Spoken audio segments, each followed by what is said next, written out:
Good morning बच्चों।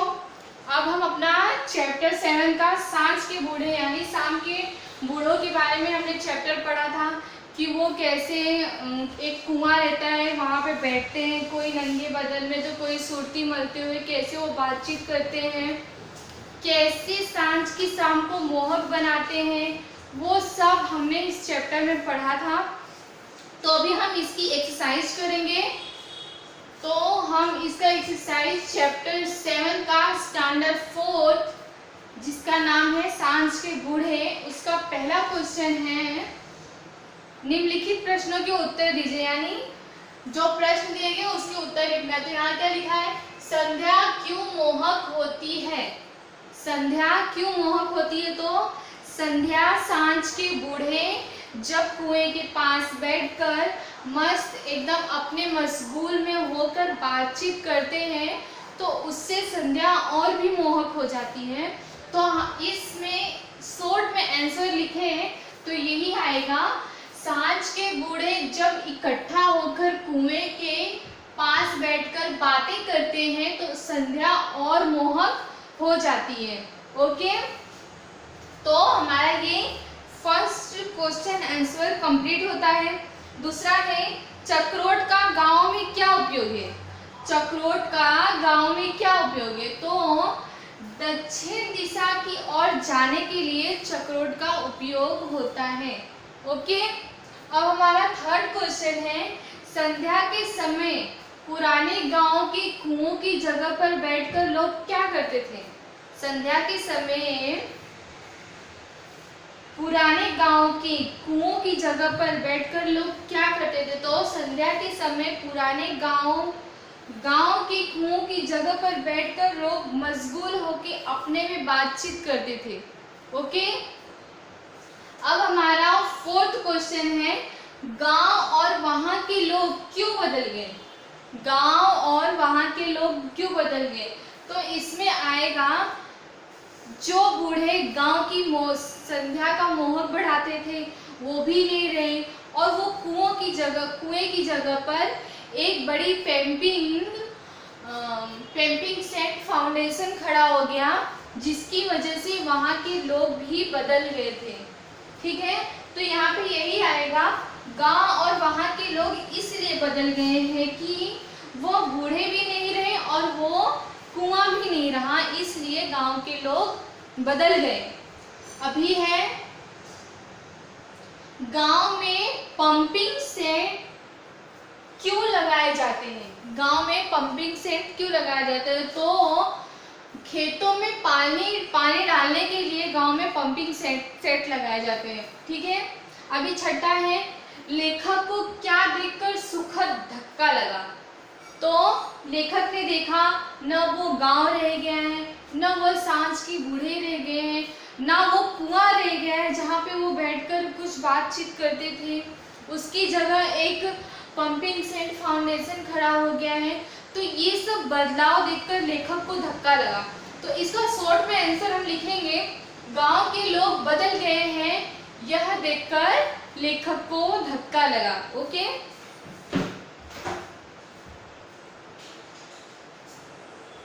अभी हमारा ख है रिक्त स्थानों की पूर्ति कीजिए, यानी फिल इन द ब्लैंक्स। तो हम लोग वो पूरा करेंगे। तो बच्चे यहाँ पे मैं आप लोगों को क्वेश्चन दिखा देती हूँ, मैं डायरेक्ट आंसर लिखूंगी। तो यहाँ पे ये रहा क्वेश्चन, पहला है सचमुच डैश के लोग बदल गए हैं। एंड सेकेंड क्वेश्चन है चिड़िया की लौटी चहक वही है, डैश की सारी चहक वही है। ओके, तीसरा क्वेश्चन है फिर कुएं की खाली जगह पर जिस पर दूब उग जाती है। फोर्थ क्वेश्चन वो है सूरज ब्लैंक गया है। ओके, 5 नंबर का क्वेश्चन है हमारा नंगे बदन कुछ डैश पहने बैठे हैं, डैश मलते बातों से मशगूल हैं। ओके बच्चों, तो मैं आपको इसका आंसर डायरेक्ट यहाँ पे लिखती हूँ, क्वेश्चन आपको दिखा दिया है मैंने। तो यहाँ ख का ध्यान से देखना बच्चों, ख का पहला आंसर है सचमुच यहाँ पे आप लोग को ऑप्शन भी दिया गया है जिसके थ्रू आपको ये फिल इन द ब्लैंक्स पूरा करना है। ओके, तो हम पहला क्वेश्चन देखते हैं। सचमुच डैश के लोग बदल गए हैं, तो इसमें क्या आएगा? सचमुच गांव के लोग बदल गए हैं। तो जहाँ पे ऐसा ब्लैंक दिया गया है वहां पे गांव लिखना है। ओके, और दूसरा है चिड़िया की लौटी चहक वही है, डैश की सारी चहक वही है।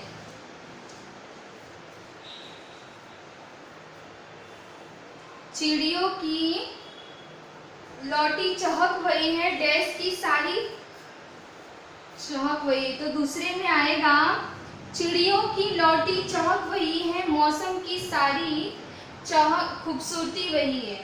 तो पहले में आएगा मौसम, ओके, और दूसरे में आएगा खूबसूरती। ठीक है बच्चों, तो हमारा ये भी कंप्लीट हुआ यहाँ पे। अभी थर्ड है, फिर कुएं की खाली जगह पर जिस पर दूब उग जाती है, उसमें क्या आएगा? कच्ची जगह। इसमें आएगा कच्ची जगह। ओके, तो हमारा यहाँ तीसरा भी पूरा होता है। सूरज खाली जगह हो गया है, तो यहाँ पे आएगा सूरज ढल गया है। ओके, और 5 एंड लास्ट, नंगे बदन कुछ खाली जगह पहने बैठे हैं, कुछ मलते बातों में मशगूल है। तो इसमें और क्या बचा है? एक तो गंजी बचा है और दूसरा सुर्ती बचा है।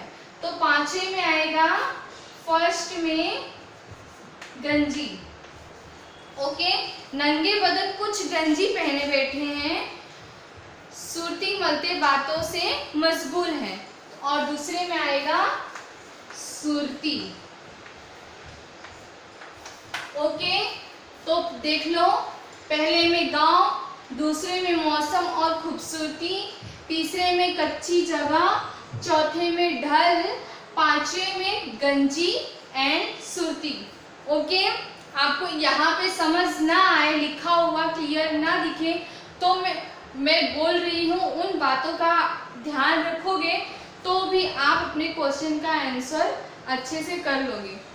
ठीक है, अब हम देखेंगे ट्रू एंड फॉल्स, सही या गलत का सिर्फ निशान लगाना है। तो पहला क्वेश्चन है, ये हमारा फिल इन द ब्लैंक्स हो गया, तो हम इसको मिटा देते हैं। ठीक है, इसको मिटा दिए। अब आएगा, गर्मी की सांस सुंदर नहीं होती, तो इसमें क्या आएगा? Wrong, false. गर्मी की सांस सुंदर नहीं होती, तो पहले का ये आंसर है, तो उसके सामने हमें गलत का निशान लगाना है, जैसे कि यहाँ पे दिया गया है, गर्मी की सांस सुंदर नहीं होती, तो यहाँ पे गलत का निशान। अब गांव के लोग बदल गए हैं, तो यहाँ पे सही का निशान। गांव में पंपिंग सेट नहीं लगाए जाते हैं, ये गलत है, तो गलत का निशान। गांव में खेती नहीं होती, ये भी गलत है। गांव में बहुत गंदगी होती है, ये भी गलत है। ओके, तो फर्स्ट में रॉन्ग, सेकंड में राइट, थर्ड में रॉन्ग, फोर्थ में रॉन्ग एंड फिफ्थ में भी रॉन्ग आएगा। ओनली सेकंड में ट्रू आएगा, बाकी सब जो आपके 4 क्वेश्चन है उसमें रॉन्ग आएगा, यानी फॉल्स। तो हमारे यहाँ पे ट्रू फॉल्स भी फिनिश हुआ। ओके, अभी हम देखेंगे मिलान कीजिए, यानी सही जोड़े मिलाना है। ठीक है, तो पहला है यहाँ पे, ये मैं आपको लिख के बता देती हूँ ताकि आपको प्रॉब्लम ना हो।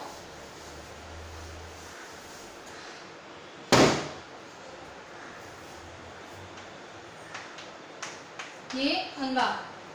ओके, तो पहला है, सांझ की सुंदरता की चर्चा में। सांझ की सुंदरता की चर्चा में।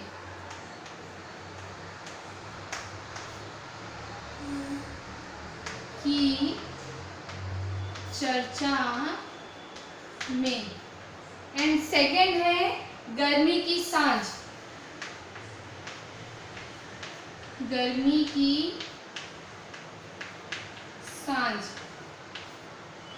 एंड थर्ड है सचमुच गांव,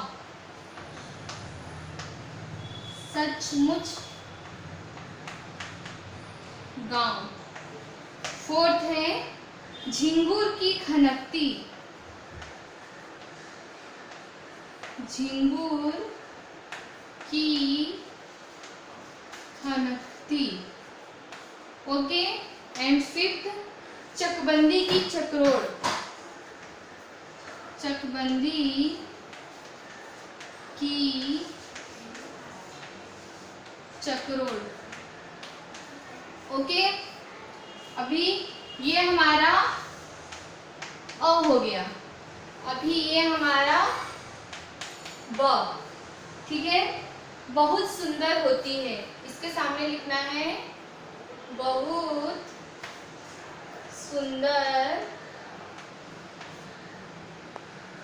होती है। ओके। दक्षिण की ओर खुल गई, ये हमारा पहला है, ये हमारा दूसरा है। दक्षिण की ओर खुल गई, ये हमारा तीसरा। ये लोग कहाँ से आए, तीसरा है ये लोग कहाँ से आए। ओके। अभी चौथा है बदल गए,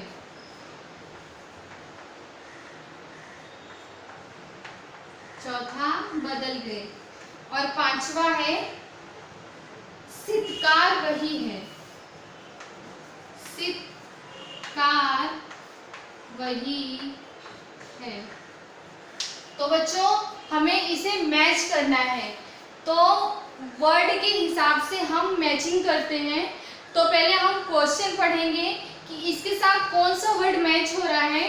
तो सांझ की सुंदरता की चर्चा में, शांत की सुंदरता की चर्चा में क्या वर्ड मिल रहा है, बहुत सुंदर होती है, या दक्षिण की ओर खुल गए हैं, ये लोग कहाँ से आए, बदल गए, सितकार भी, सांझ की सुंदरता की चर्चा में सितकार वही है। तो ये पहला वाला फिफ्थ से मैचिंग करना है। दूसरा है गर्मी की सांझ बहुत सुंदर होती है। ओके। तो सेकंड वाला है वो फर्स्ट से मैचिंग करना है। थर्ड सचमुच गांव बदल गए हैं, थर्ड को फोर्थ से मैचिंग करना है। झिंगुर की खनकती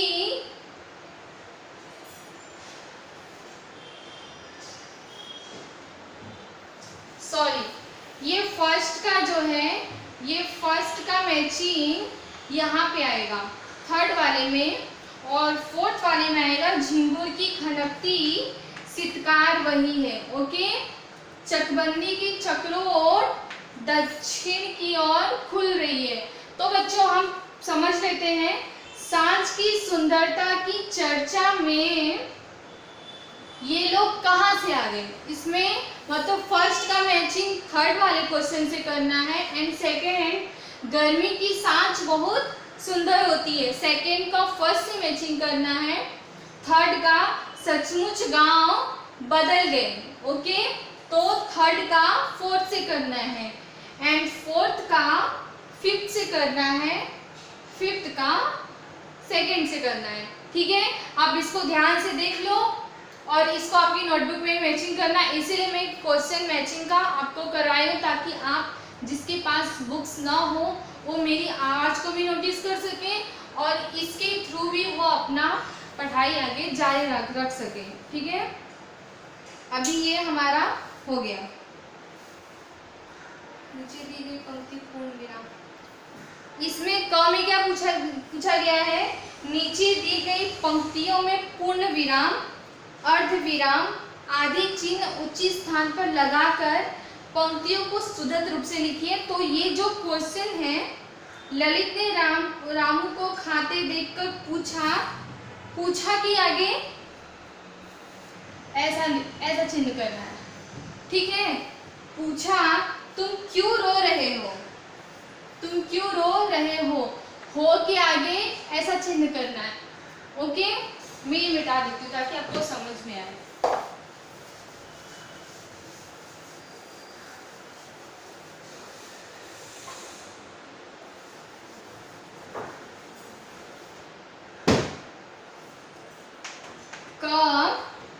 ललित ने रामू को रोते देखकर पूछा के आगे ऐसा, ध्यान से देखना, पूछा जो दिया गया है उसके आगे ऐसा चिन्ह लिखना है, फिर उसके बाद लिखना है तुम क्यों रो रहे हो।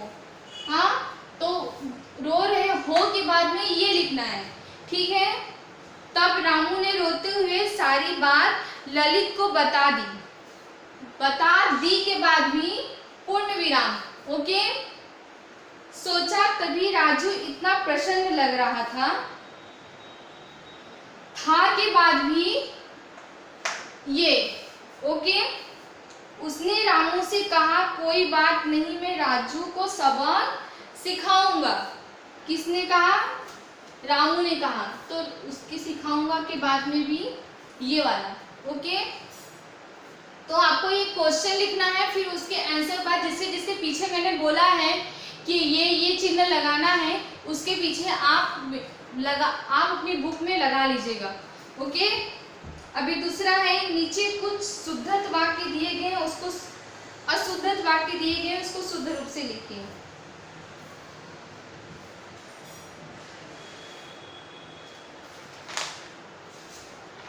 ओके बच्चों, तो हम आप अपना ख देखते हैं।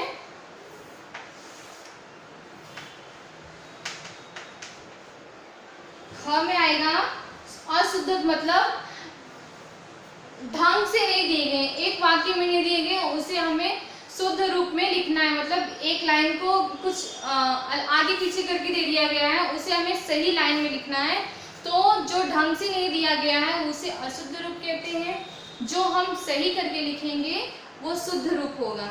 तो पहला है ढल सूरज है गया, ये क्या राइट है? पढ़ने में ढल सूरज है गया, ये क्या राइट है? नहीं, तो राइट होगा सूरज ढल गया।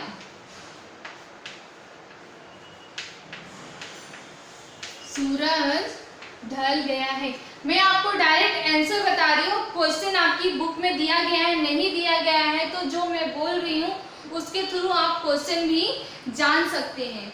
ओके, सचमुच गांव बदल गए, तो ये भी राइट नहीं दिया गया है, तो इसमें आएगा गांव सचमुच बदल गए। ओके, और तीसरे में आएगा झिंगरो शीतकार वही की खनकती है, ये राइट है? नहीं, झिंगरों की खनकती हुई शीतकार वही है, ये राइट है। झिंगरों की खनकती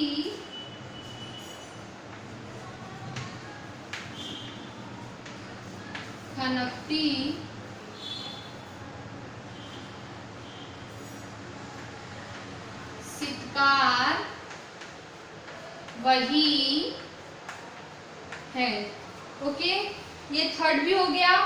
फोर्थ में आएगा खूबसूरती मौसम सारी की वही है, खूबसूरती मौसम सारी की वही है, मौसम की खूबसूरती सारी वही है, ऐसा आएगा। मौसम की खूबसूरती सारी वही है। ओके, तो हमारा ये भाषा कौशल का ख भी पूरा आता है।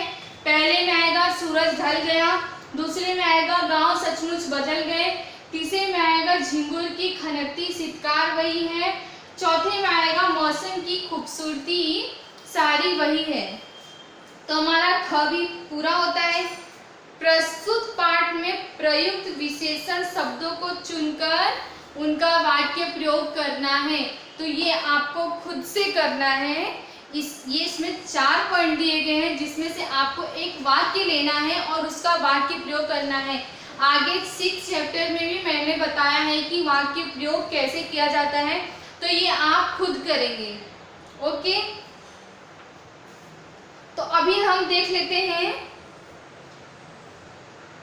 कला प्लस आत्मक, मतलब हमको संधि जोड़ना है। ठीक है, तो वो हम यहाँ पे देख लेते हैं।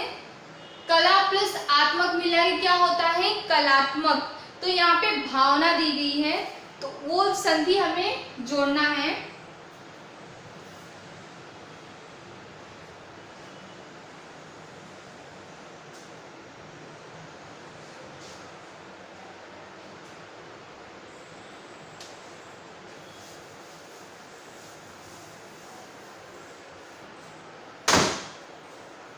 ओके बच्चों, तो हम इस अपना घ देखेंगे, ख आप खुद करेंगे, घ देखेंगे।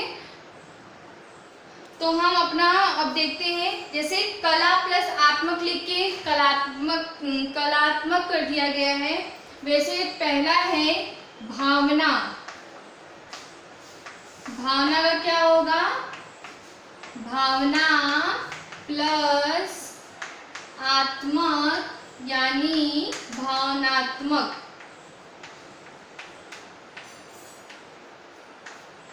ओके, पहला दिया गया है भावना, उसमें भावना प्लस आत्मक करना है और इसको भावनात्मक बनाना है। दूसरा है निषेध। तो इसका भी आएगा निषेध प्लस आत्मक यानी निषेधात्मक।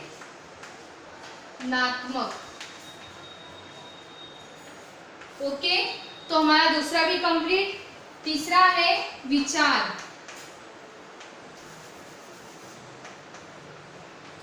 विचार में आएगा विचार प्लस आत्मक, तो विचारात्मक।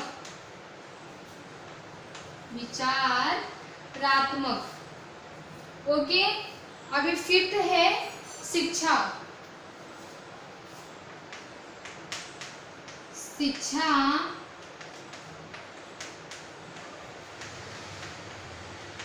शिक्षा प्लस आत्मक यानी शिक्षात्मक।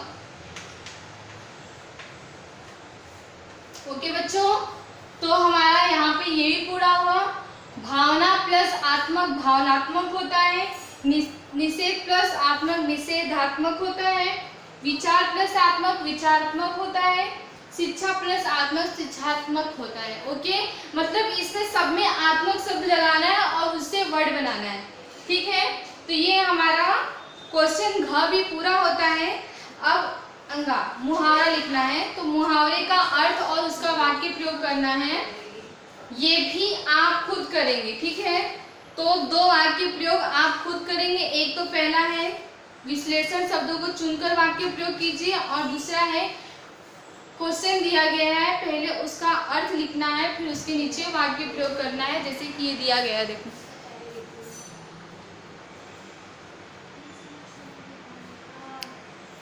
इस लाइन में लिखना है। ओके, तो हमारा ये चैप्टर भी यहाँ पे फिनिश होता है।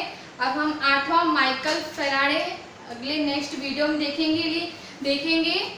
तब तक के लिए आप घर में रहें, सुरक्षित रहें। Thank you.